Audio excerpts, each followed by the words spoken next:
doing the work in a civil rights, social justice context without the arts is like leaning into headwinds. Doing it within an arts context is, you've got the tailwind at your back, pushing you with momentum and creativity forward.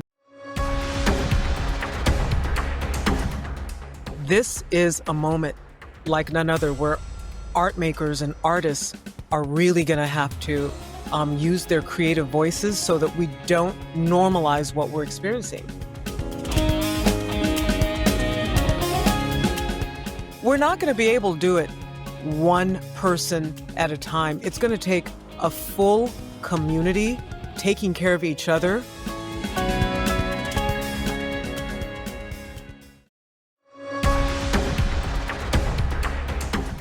Welcome to the StageLink podcast, your access and connection to the live performing arts. In this podcast, you'll hear from some of the industry's most inspiring people from around the globe who create magic on stage and backstage. Our guests share their knowledge, passion, and the real stories of how a show comes together. We hope you enjoy this episode. Welcome to the StageLink podcast. Today we are talking with Carmen Morgan. Carmen is a national activist and leader in equity, inclusion, and racial justice. She is the founder and director of artEquity, a national organisation providing tools, training, and resources at the intersection of art and activism. With over 20 years in the non-profit sector, she has led leadership development and organisational planning for more than 100 organisations. She is a 2020 Paul Robeson Award recipient and a YBCA 100 honoree. Carmen is also on the faculty at Yale's David Geffen School of Drama, addressing issues of identity, equity, and inclusion in the arts. She worked with the Oregon Shakespeare Festival for over a decade, advancing policies and programming for inclusion. As a consultant for Theatre Communications Group, she helped launch a National Equity, Diversity and Inclusion Institute. She's also supported institutions such as the National Endowment for the Arts, New York Theatre Workshop, and Steppenwolf. Before founding artEquity, Carmen directed leadership development in interethnic relations, LDIR, and served as Associate Regional Director for the American Friends Service Committee, leading human rights efforts. She serves on the board of Black Women for Wellness and has spoken at NCORE, Americans for the Arts, and Grantmakers in Health. Carmen, welcome to the show. Wow, thank you. What a lovely introduction. Next time, I think I'll edit that just a bit more. Well, you have a much longer bio than that, and it's just it's hard to sort of summarize your incredible career, to be honest. So you got to put it in there so people understand. Lovely. How lovely of you. Listen, I'm delighted to be here. I feel I'm so present with this conversation in this moment. So I really hope that it's going to be a chat between the two of us, as opposed to, anything that I could extol. I mean, you and I started to talk even before we were recording. So I almost want to pick up where we left off. But I wanted to say I'm really pleased to just be able to have a conversation given all of what is going on right now. It feels grounding to just pause and think and respond. So thank you for the invitation. Thank you very much. Thank you. You're most welcome. And I think one of the things that we spoke about in prep for this discussion is there's just a lot going on in America right now, politically, environmentally, and in the arts sector. And we wanted to talk about the fact that whatever we talk about today is the fact that equity and justice are the core values of the arts. And that's the baseline of our discussion today, correct? That's absolutely correct. Absolutely.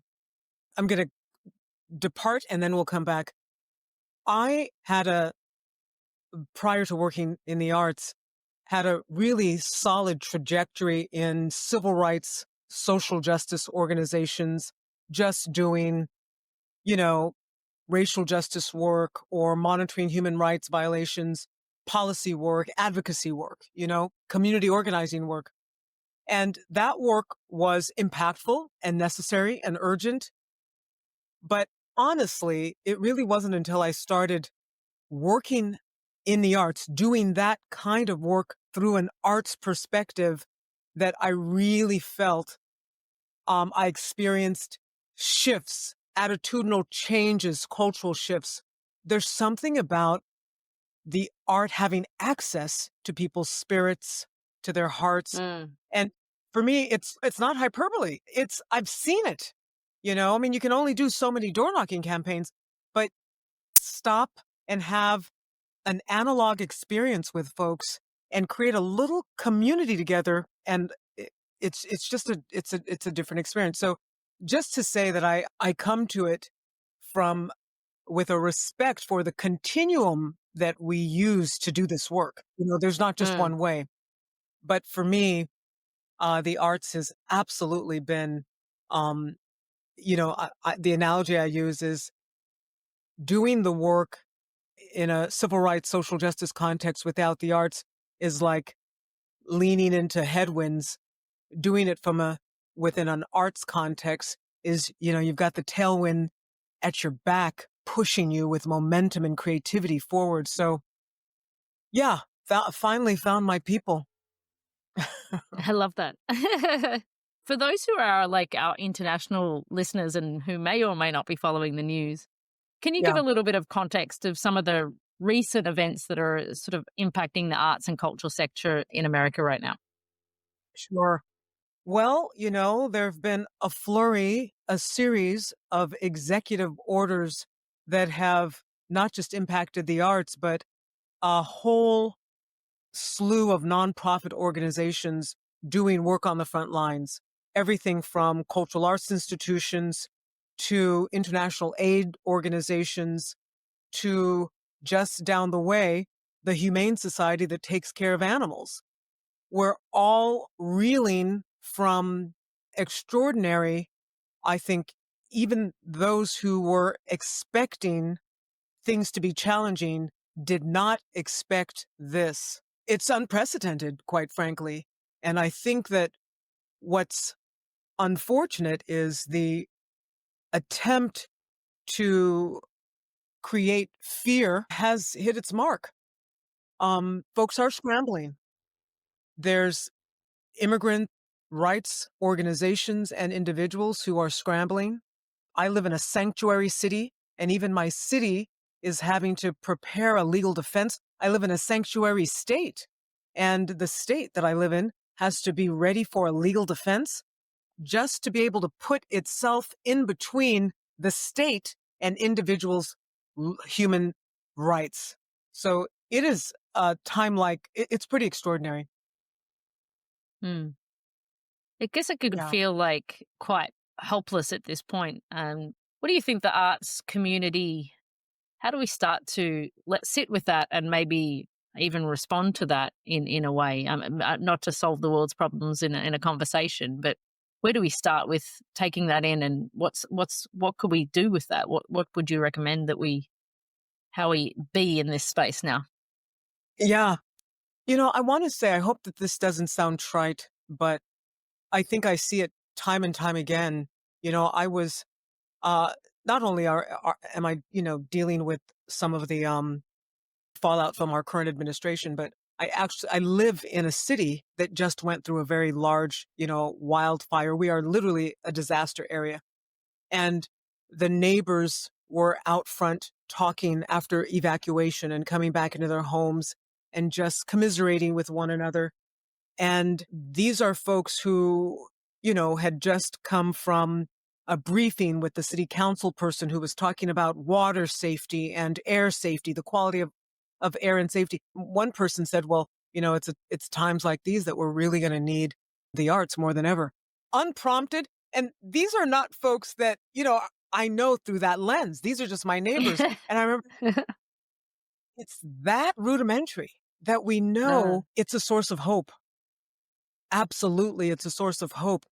And a couple of weekends after the acute trauma, a friend of mine reached out to me and she said, come on, I've got an event that I want you to join me at. And it was a beautiful outdoor festival with music playing and street dancing.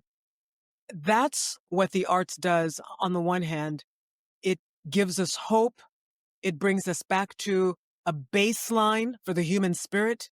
And on the other side of it, it does advocacy with soft power.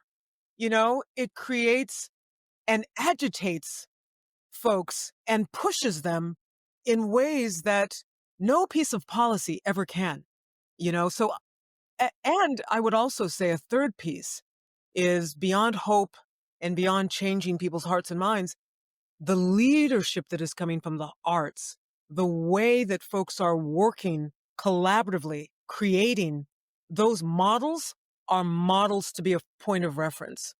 Yeah, Hmm. I think that's true, and I think we were reflecting on some global comparisons because there's been turmoil in other parts of the world and turmoil in history. Actually, I was listening to something the other day where there was a story about a woman who was in Auschwitz and in the concentration camps, and the guards made her dance for them because they knew she was a dancer, a ballet dancer. And the person who was interviewing had asked her, how could you dance for these guards given the circumstances because they just killed her parents and it was dire. And she said, well, when I danced, I was thinking that I was on the ballet stage in this particular theater and the audience were watching me. And I guess the message that she was saying is that they may control her environment, but they could never control what she had in her mind. And I think that is the power of that human spirit to be able to say, okay, you can change all of this around me, but what happens here in my mind is in my control and always in my power. And when you connect with other people who feel the same, there is energy in that and manifestation behind that as well as a community. absolutely. Absolutely. I mean, I feel like that reminds me of the theater in Gaza during the height of bombardment, still focused on art making, you know? I think Which seems insane. those exactly, Yeah. both, a dancer in a concentration camp and theater makers, in Palestine making theater. I think that it's precisely those examples illustrate the magic of the art, not just the magic of art, the tenacity of art, but again, I think it's call for social justice, and social change. Yeah. hmm Do you think that there is any, you know, because you're in that space of equity and diversity, does the current stuff that is happening in America affecting people differently, or are you all on an even playing field in this situation? I would say that for folks who have historically been marginalized and have not had access, it is absolutely affecting us in a very particular way. And I think for folks who've had the benefit of historically having been centered, having had access and feeling that like they've been encroached upon by the conversation and the discourse around equity. Mm. Those folks feel very emboldened and they are saying and doing things that I would say, 10 years ago we would not see and hear, making Nazi salutes in public forums. There is a chilling effect, and I think it's in moments like that that we are having to hold the ground. I'm remembering what Sherilyn Ifill said in her newsletter. She said, "This is a moment for us to go deep, deep, deep. It's a planting season. We're going to really need to deepen our values for the next season, to come, and cannot normalize this. What we're observing, we cannot let it be normal." So I think that unfortunately there's a growing, dichotomy between folks who feel the status quo of violence and, of discrimination, the history that we are coming out of, they want to go back to, and our current mandate that we expect justice, for everybody, and we all want to be fully human. So yeah, Mm. we're experiencing it quite differently. And I have access to a community of folks. There's, institution. I don't have to live in the shadows. I don't have to hide because I'm fearful of being deported, or because I'm fearful somebody is going to clock me as a trans woman, or I'm fearful because I'm not going to get my medication that I need. So it's incumbent upon us who don't have to be in the shadows to speak truth to power. And that's what Mm, a lot of artist activists are doing. I mean, it is an extraordinary time. Yeah. mm. It seems like from the outside looking in, and again, I don't want to pass judgment, but a lot of the way that the media portrays everything that's going on, it's you know, Republican or Democrat, black, white, right, wrong. It's very polarized in many ways, and quite in an extreme way, in the sense that I think coming from Australia, because I always reflect that I see the lens through the eyes of my upbringing and my culture and my space that I have lived in. So it's my perception moving over there to look at that and say, like, okay, but nothing is really ever black and white, right? There's always shades of gray in any topic, in any situation, in terms of any discussion. And what I see is just so I'm like, if you're with me or you're not with me, right? There's a little bit of a lack of dialogue to find a happy middle right now. Is that perception correct? Or what's your perception from your perspective? Yeah, I do think that it is much more nuanced than the grand narrative is able to capture. I think that there is been a growing dissension between folks who have economically really become more and more, desperate and pushed to the margins. And neither party really has been able to, uh, both with policy and messaging, really get and speak to that community. And I think, ironically, because we have someone who is really skilled at falsehoods, has got, sort of cornered the market on getting a message out there to folks who have been waiting for that message.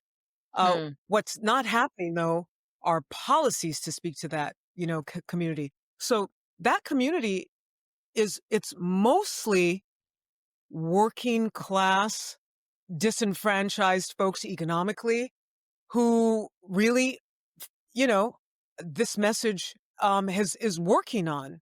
And it is mostly white, but it's not exclusively white. Latine folks, a smaller group of black folks are listening to this message and saying, we need to have we're done with the establishment, So I think it's definitely more nuanced. And this Mm, question that you're asking is precisely what a lot of folks are grappling with. Folks who are trying to figure out what happened. We're all sitting here trying to diagnose what happened and also to inform a path forward because mm, clearly this is not sustainable. This growing divide, this growing dichotomy is not sustainable. And it's echoed outside of a US context. I mean, we're seeing some of that same dichotomy, and we can look to history to see it's an effective tool that has been used before to scapegoat and to blame, this group of folks for why another group of folks doesn't have access, economic access. And it's getting more and more sophisticated in that messaging and that tactic. But it's mm. certainly not just here in the US, it's happening all over. Yeah. So 100% we it is. really have to learn from each other. Yeah, and I think one of the things is, when we talk about the individual, you shared a story which I'd love you to share with our guests now about the situation when the Michael Brown incident happened and how a small group of people came together through art to deal with that situation. Can you tell that story for us? Yeah, I mean, I think that it goes back to how art continues to serve us and brings us back to a baseline, of humanity. And it was in Ferguson when the Black Lives Matters movement really first exhibited itself in person, when it kind of got on the ground for the first time. As you can imagine, it was a heartbreaking moment. It came on the heels of several other senseless, brutal killings of Black men and women at the hands of the police. And things were pretty heightened. And in the midst of that, Black Lives Matters activists and white allies squaring off with police officers and really being prepared for violence. In the midst of that, you had artists coming in from all over the US and creating I'm going to call them like little camps, safe havens, mostly for the the youth, but we all hung out there. We were all Hmm. coloring. We were all using the sidewalk chalk. And I think we've seen examples of that over and over and over again, in the midst of chaos, the calm, by artists. They just know. They just know what we need. Yeah. I love that. So, in your world and in your community, and even with art equity, what is what is coming up for you? Or what's your actions that you're going to be taking in the coming months, if any? Yeah, we've been thinking about that. Um, in fact, we paused a little bit. We just had to sort of close our doors for a little bit just to gather ourselves and to not be Mm, reactionary because there are so many things to do. There are 355 million things to do. Um, and what we want to do is to just position ourselves to do what we can do well, mm, which is to support and build community. We've got some direct resources that we are able to give artist activists who need support. We have an artist activist fund. So we've got that as a resource for artists, but mostly it's to build and support community, build and support communities that are having conversations that we need to have right now to support the work that needs to happen, in a way that doesn't feel reactionary.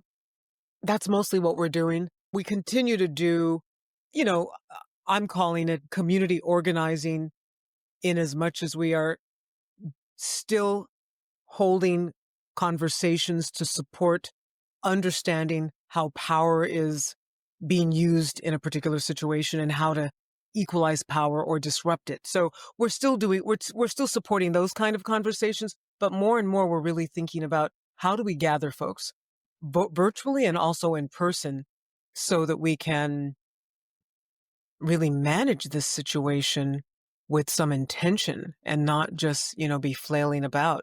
So we have a variety of different programs that we're using to bring folks together. That's some of what we're doing. I love that. I mean, especially the start that you said we're going to start by pausing, because I think it's very easy to react and be angry about that. And I'm going to throw a bit of a curveball question at you, but I think you can handle it, Carmen. Sure. The we just talked about the current leadership and what's happening.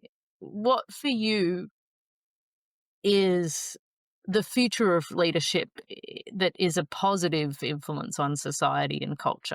What does leadership, defining leadership in a new way, what would that look like for you, do you think, either politically or in the arts realm? Because I've been thinking about that a lot recently. Just it's very hard in a world that's been structured like this when you're in positions of authority to change that idea of leadership. A lot as a woman, often I've had to play the man's game, I guess. And as I get older, I'm trying to redefine that for myself and say, okay, what does a leadership look like for me as a woman, and how can I play in that space that's not modeling from things that I've seen around me? So I'd like to ask you that question. Yeah. I love that question because I think that that's kind of where we're at. I think that the leadership of the future is going to be predicated on no separation between someone as a leader and their holding social justice values. I don't think you can be an effective leader if you don't respect the human dignity of everyone. I think that we have a false notion that you can be an effective leader and also dehumanize people. You can be an effective leader and also sexually assault folks. oh, you can be an effective leader. All you got to do is, be able to run these numbers and be somebody who is racist and exhibits transphobic behavior. Absolutely not. I know that leadership for the future is going to require that you hold a social justice framework, not even just an anti-racist framework or a gender inclusive framework. You really, if you're going to be an effective, viable, successful leader, you actually have to have a social justice framework, one that is going to encompass a lot of different identities and intersectionalities. And I think that we're actually, I'm going to just share with you what I repeat this incredible speech that I heard Reverend Warnock share. He just said, "We are watching. It's like a snake having the head cut off, and the way that that snake is flailing about as it is dying."